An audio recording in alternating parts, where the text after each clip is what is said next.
আল্লাহ তাআলা যদি দয়া করে আমাদেরকে মাফ না করে, আমাদের বাঁচার কোনো উপায় নাই। আপনি কি ভেবেছেন আপনার নামাজ দিয়ে আপনি জান্নাতে যাবেন? আপনি তাহাজ্জুদ গুজার, সেজদা দিতে দিতে কপালে দাগ ফেলেছেন, এটা আপনারা জান্নাতে নেবে না?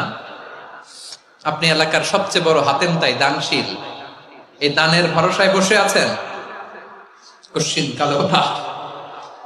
আমাদের নামাজ, আমাদের রোজা, আমাদের ইবাদত, এগুলোকে মিজানের পাল্লায় উঠালে কোনো ওজনই হবে না। তবে আমাদের একটা কৌশল জানা আছে, আমরা আল্লাহর রহমতের ভিখারি। আমরা সেদিন আগেই গুনার স্বীকৃতি দিয়ে দেব। আমরা বলবো, আল্লাহ তুমি প্রশ্ন করার আগে তোমার একটা কথা বলি, আমারে কিছু জিজ্ঞেস করো না, আমি সব করেছি।